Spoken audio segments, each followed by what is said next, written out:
जहांगीरपुरी में जब तमंचे चल रहे थे तो हम बुलबुलें हैं इसकी, गुलसिता हमारा, ये गाने से तमंचा बंद होगा?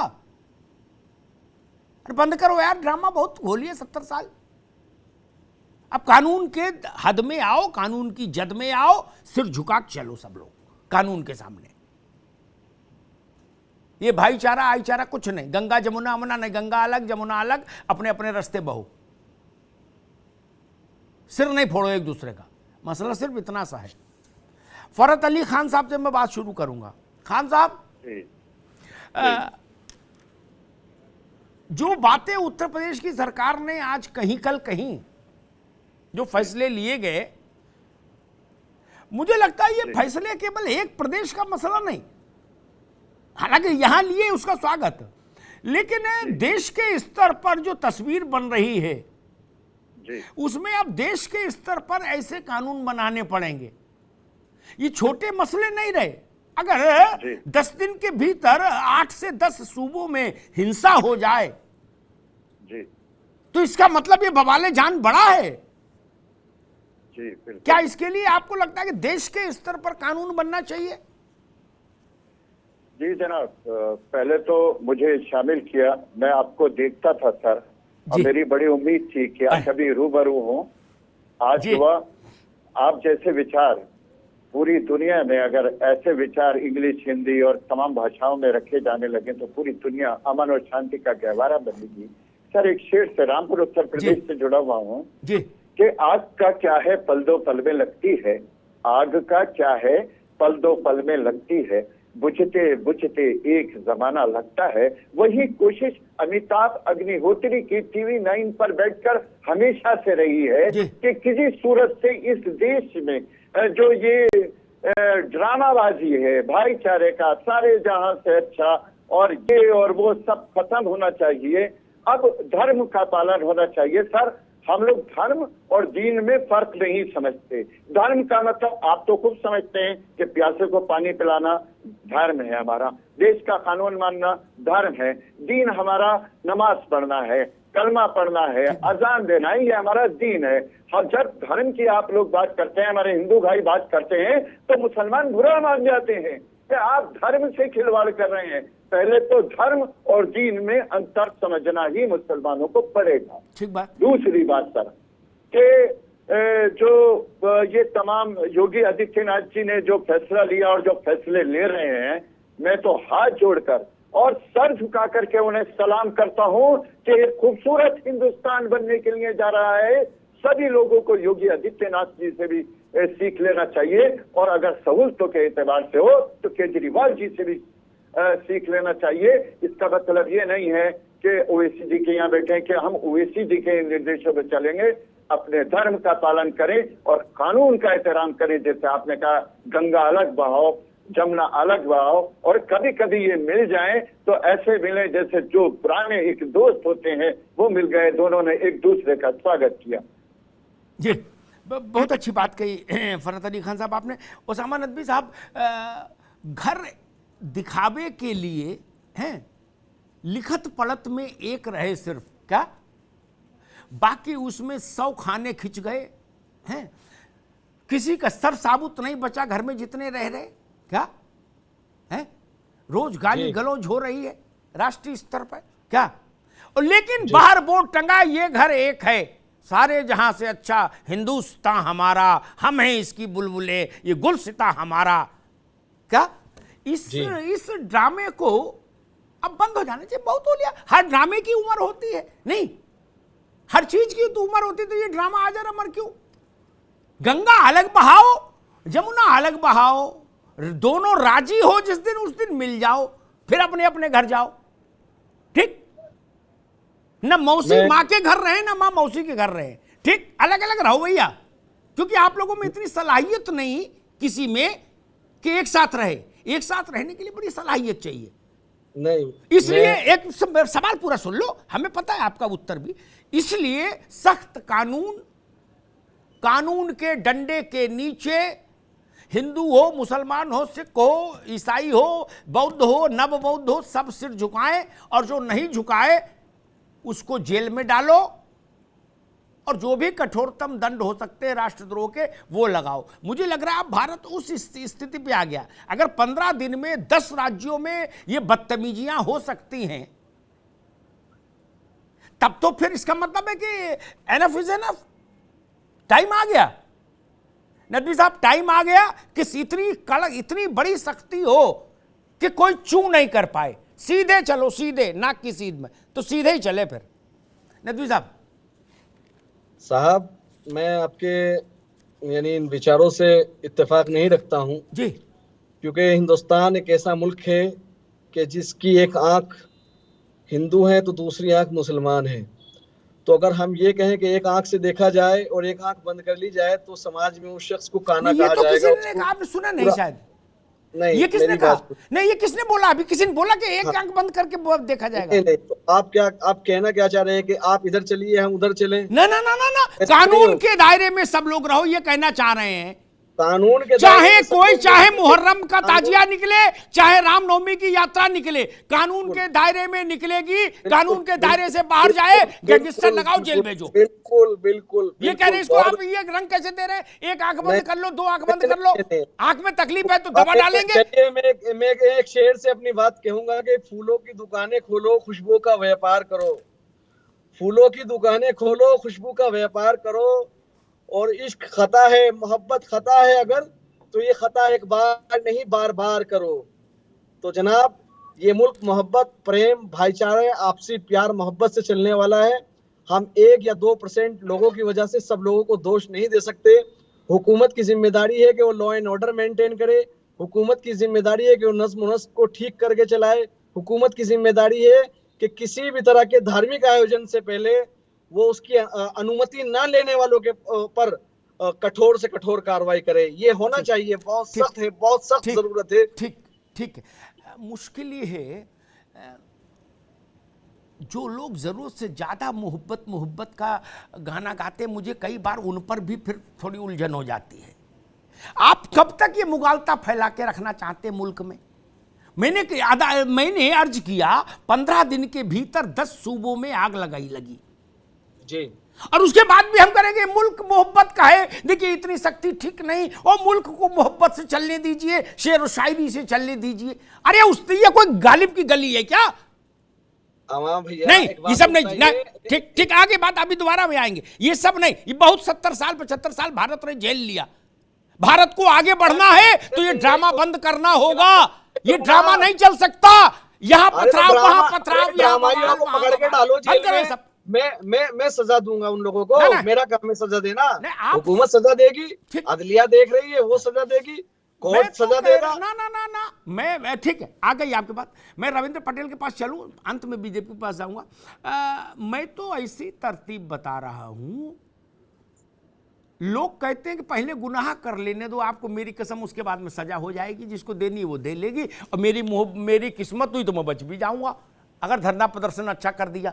मैं तो वो तरतीब बता रहा हूं कि गुनाह करने की हिम्मत ही नहीं पड़े किसी की। वो रास्ता देखो ना भाई, इतना लंबा क्यों खींचना चाहते हो कि पहले गुनाह हो, फिर रिपोर्ट लिखी जाए, फिर थाने जाए, फिर कचहरी जाए, फिर जिंदाबाद मुर्दाबाद, फिर भाजपा, सपा, बसपा, कांग्रेस उसमें कूदें, और फिर 50 साल बाद सुप्रीम कोर्ट से निर्णय आए। ना ना, इतनी लंबी कहानी नहीं। एहतियाती उपाय इतने कड़क रखिए कि आदमी को पता हो, उसकी रूह तक को पता हो कि बदतमीजी की तो लंबे जाएंगे, और कोई धरना प्रदर्शन काम नहीं आएगा, कोई पार्टी काम नहीं आएगी। इतना पता हो जाए, उसके बाद चाहे जो जुलूस निकालो, फिर कौन किसको पत्थर मार रहा है? कोई किसी को नहीं मारेगा। ये सिर्फ अंतर इतने 75 साल तो इसी में काट दिए भारत के लोगों ने। बोला ना ना भाई साहब, ये सब मत करो, वही गाना लगा दो रिकॉर्ड पे, रिकॉर्ड बजवा दो, चलो गुलिस्ता हमारा, क्या पीछे पीछे डायनामाइट लगा दिया और बता, और आगे बजवा दिया गुलिस्ता हमारा। बताइए कि जब धमाका हुआ तो पता लगा गुलिस्ता में धमाका हो गया है, सारे फूल पौधे गमले उड़ गए। क्या मैं गिनाऊं कितनी जगह धमाके हुए? तब भी गुलिस्ता ही बज रहा था, और फिर कह रहे हो कि गुलिस्ता बजने दो। माफ करिए रविंद्र पटेल साहब, जी सर। क्या एनफ इज एनफ का टाइम नहीं आ गया कि अभी ड्रामा और जारी रहे? तो इसका मतलब है कि फिर भारत माता उसकी कीमत चुकाती रहे लगातार ना। जहां जहां गुलिस्ता हमारा बजाया वहां वहां धमाका, ठीक। और फिर हम आगे के लिए भी करें कि जी आंख बंद कर लो, गुलिस्ता बजने दो। इसमें क्या बुराई है अगर कानून की सख्त निगहबानी में धार्मिक कार्यक्रम हो? इसमें क्या समस्या है? नहीं, कोई समस्या नहीं है, बिल्कुल कानून को अपना काम करना चाहिए, लेकिन कानून की भी दो आंखें नहीं होनी चाहिए महोदय। कानून की फिर एक ही आंख हो। ये ना हो कि रामनवमी पे जब जुलूस निकले तो भगवा झंडे लेकर के लोग मस्जिदों पे चढ़े और हुल्लड़ मचाएं। उन पर भी कार्रवाई बहुत सख्त होनी चाहिए, क्योंकि हमारे यहाँ कानून बहुत बने। हमारे यहाँ कानून है कि हत्या के मामले में 302 लगेगा तो कितना हत्या करना रुक गया क्या? हमारे यहाँ बहुत से मकोका बना, कानून बने तो क्या आतंकवादी घटनाएं रुक गई क्या? सर देखिए, आप एक तजुर्बेकार वरिष्ठ पत्रकार हैं, और हम लोगों का जो अनुभव रहा है पिछले 70 सालों का आजाद भारत का, ये वास्तव में गंगा जमुनी तहजीब और एक वास्तव में एक हिंदू मुस्लिम भाईचारे का प्रतीक का एक देश रहा है। देखिए, कट्टरता से कट्टरता को नहीं जीता जा सकता, इस बात को बहुत इत्मीनान से समझना होगा। लेकिन इसके साथ ये बात बहुत सही है आपकी, जो आपका मिजाज आज कह रहा है कि कानून के दायरे में रहना होगा। हम आपकी बात का अक्षरशः अनुपालन करने को तैयार हैं, लेकिन फिर आंख दो नहीं होनी चाहिए, आंख भी एक ही होनी चाहिए। ऐसा ना हो कि भगवा रंगधारी करके कुछ भी कर ले, भगवाधारी हो जाए तो कानून पे भारी हो जाए, ऐसा नहीं होना चाहिए। राष्ट्रीय लोकदल और उसके समर्थक दल इस बात को कहते हैं कि हमें हिंदू मुस्लिम एकता से, हमें भारतीय संविधान में विश्वास है। और याद करिए, पहले के हुक्मरान भी थे, और बहुत सख्त लहजे में कहना चाहता हूं कि जब चौधरी चरण सिंह इस देश के प्रधानमंत्री थे और उससे पहले इस प्रदेश के मुख्यमंत्री थे, उनके भी कुछ कार्य रहे हैं जो आज अगर आप देखेंगे आप तो सब जानते हैं। लेकिन मैं आज का जो ये आधुनिक वातावरण देख रहा हूं, एक आधुनिक वातावरण ऐसा बनता जा रहा है कि कट्टरता से कट्टरता को काटने का प्रयास किया जा रहा है। रविंद्र भाई, चरण सिंह की बात यहाँ मत करिए, क्योंकि चरण सिंह के समय का भारत और आज के, तब ढक्कन भर तेजाब था जिस्म में, आज 10-5 बोतल अंदर है, इसलिए हमको इतना समझा कट्टरता परोसा जा रहा है सर। ठीक ठीक, एक समझ लीजिए। दूसरी बात, जब हम ये कहते हैं किसी भी बड़े घटना, दुखद घटना के बाद कि हमने महिलाओं के खिलाफ इतने सख्त कानून बनाए, अग्निहोत्री जी, क्या महिलाओं के खिलाफ अपराध बंद हो गया? 302 इंडियन पेनल कोड में लगाए, क्या कत्ल बंद हो गया? तो उससे एक ध्वनि ये भी निकलती है, आप लोगों जैसे नौजवानों को ये नहीं बोलना चाहिए, एक ध्वनि ये भी निकलती है कि क्या कानून समाप्त कर दे? आप समझ ही नहीं पाए अभी। ये कानून है इसलिए इतनी ही हत्याएं हुई, ये कानून हटा लें तो हिंदुस्तान की आधी आबादी साफ हो जाएगी सुबह होते होते। ठीक, इसलिए आगे दोबारा आएंगे बाबू, एकदम भड़बड़ाओ नहीं, दोबारा आएंगे। चलिए, है ना? अभी इसको सीख लोगे तो आगे काम आएगा, आगे देश आप ही लोग चलाओगे ना। और अगर आपका सोच चिंतन ये रहेगा तो आप कैसे चलाएंगे मुल्क? और दूसरी बात, हर बात में हर पार्टी, जब कोई पार्टी ये कहती है दो आंख नहीं होनी चाहिए, आप वहां पॉलिटिकल एजेंडा ले आते। आज सिर्फ इतनी बात हो रही, धार्मिक जुलूस की परमिशन डिस्ट्रिक्ट मजिस्ट्रेट किसी नए जुलूस की परमिशन नहीं देंगे। उसमें यह मेंशन है कि लाल वाले को देंगे कि हरे वाले को देंगे, नहीं। उसमें यह मेंशन किया गया कि नई जगह लाउड स्पीकर अलाउड नहीं होगा, लाउड स्पीकर इतने उसके बाद अलाउड नहीं होगा। इतनी सी समस्याओं में आपको हामी भरने में समस्या आती है, मुश्किल यहां पर भी।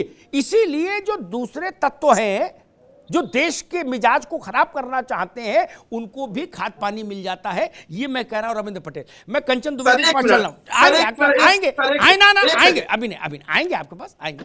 कंचन द्विवेदी, उत्तर प्रदेश ने कल 4-5 बड़े फैसले लिए, और वो तब लिए जब कम से कम इन 15 दिनों में उत्तर प्रदेश में कोई बवाल नहीं हुआ। देश के अन्य 8-10 राज्यों में पत्थरबाजी, गोली, तमंचा, बंदूक सब चली, ठीक, लेकिन यूपी में नहीं चली। 800 जगह शोभा यात्राएं निकली फिर भी, और मेरे ख्याल से हर इलाके में रोजा इफ्तार हुआ तब भी। लेकिन फिर भी उत्तर प्रदेश ने एक लाइट दिखाई, और दारुल उलूम जैसे बहुत प्रतिष्ठित संस्था ने उसका स्वागत किया। वो राजनीतिक दलों को थोड़ा किंतु परंतु हो सकता है, उनको वोट की राजनीति भी करनी है, लेकिन दारुल उलूम ने जो बात कही वो मेरे लिए महत्वपूर्ण है। क्या मुस्लिम स्कॉलर दारुल उलूम है, ओवैसी नहीं है, बसपा नहीं है, सपा नहीं है, भाजपा नहीं है, कांग्रेस नहीं है, वो दारुल उलूम है।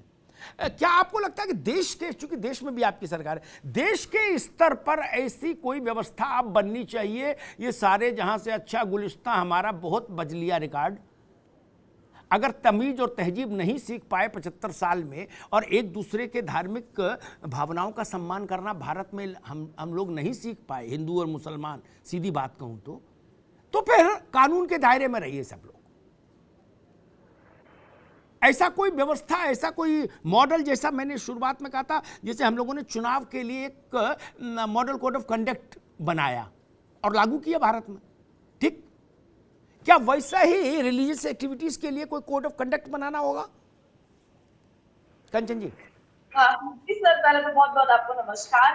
मैं आपको एक बात बता दूं कि जिस प्रकार से अभी आपने सवाल किया, क्वेश्चन किया, बहुत ही आवश्यक है आज हमारे भारत के लिए। और ये जो कार्य हो रहा है ना, ये बिल्कुल वही है, ये आपके प्रश्न का उत्तर है सटीक वाला। ये जो आदरणीय योगी जी कर रहे हैं, ये वही उत्तर है कि जैसा कि हमारे अभी साथ के प्रवक्ता ने बोला कि दो नेत्र नहीं होने चाहिए, एक ही आंख होनी चाहिए। मैं तो कहूंगी कि दो आंख और एक आंख दोनों ही नहीं होने चाहिए, क्योंकि एक अगर दो आंख है तो एक राग की होगी और एक रोज की होगी, और इन दोनों के बीच में दिक्कत हो जाएगी जनता की। तो इन दोनों को बंद करके तीसरी नेत्र खोलना पड़ेगा, जैसे कि शिव का खुला था। और जो तीसरा नेत्र होता है ना, वो राग और तीनों दोनों के बीच में होता है, वो तीसरी आंख होती है, और वही आदरणीय योगी जी ने खोली है। ना तो उन्होंने ये बोला है कि हिंदुओं को नहीं करना है ये जो कार्य है, कि वो उनके लिए परमिशन नहीं है। मध्य प्रदेश में भी आप ही की सरकार है, मध्य प्रदेश में भी आप ही की सरकार है, गुजरात में भी आपकी सरकार है, चलिए राजस्थान में कांग्रेस है। नहीं बोला, बाकी मैं मोहब्बत पर भी बात करूंगी, आपको बताऊंगी कि आपकी मध्य प्रदेश में आपकी सरकार है मैडम, मोहब्बत आप करते हैं, मध्य प्रदेश में आपकी सरकार है, राजस्थान में चलिए कांग्रेस है, गुजरात में आपकी सरकार है, दिल्ली आपके अंदर में चलती है। उसामा नबी, एक मिनट में बात आ जाए भाई, वो तो किसी के बीच में नहीं बोली, उनकी बात आने दो पहले। रुको उसामा नबी, आप भी रुको भाई, पहले उनकी बात आ जाने दो जी।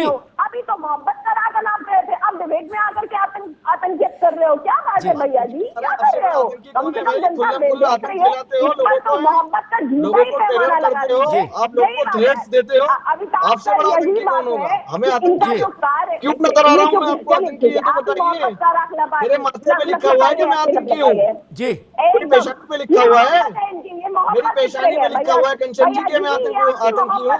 आपको कहाँ से दिखाई दे रहा है कि मैं आतंकी हूँ?